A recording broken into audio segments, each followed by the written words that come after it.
Hey there, this is Helen. So I just want to do a quick video about week 3 of my online art course and what we did, and show you what has been happening in the studio.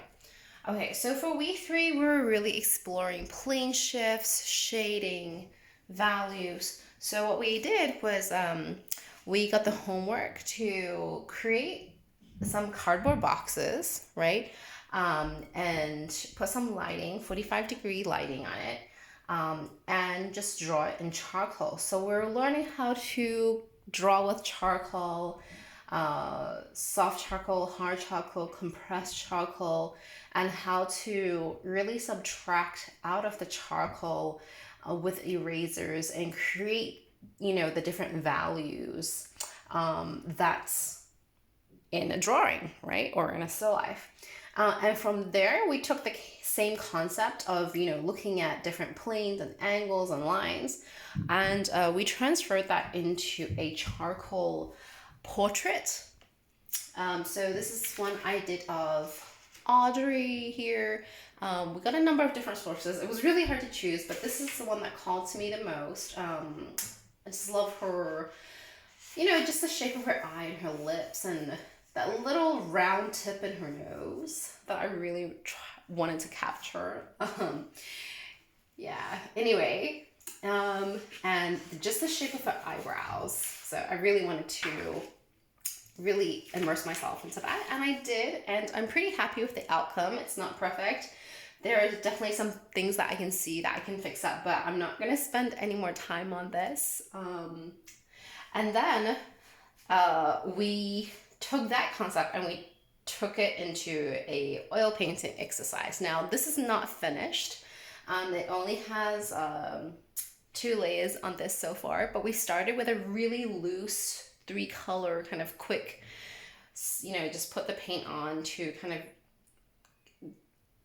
of place where the darker midtones and the lighter values are. And then this is my second layer where I go in and put some really rudimentary flesh tones on with the plane shifts. And I haven't done the lips and the nose or around the eyes because I was doing it really with a really big filbert, because we're learning how to kind of stack the paintbrushes and get that nice stacking effect. So the first brush that we start off with is always a big brush, and then we move to smaller.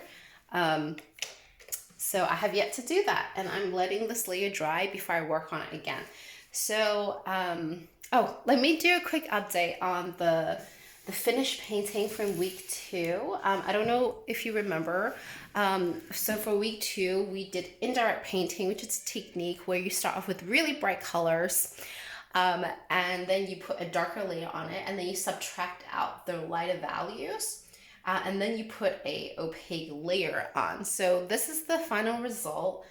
I don't know. I'm okay with the result. I think it turned out as a whole pretty good. Some things I really struggled with was the sky. The mountains are kind of bleh because I just did it with a palette knife. And what I learned a lot from, I think, from this is how to draw all these these little stems, and I mean that would have totally scared me before doing this course. Just the number of details that's in the stems and all of that. And then all the teeny tiny little flowers, I would have been like, how do I paint that?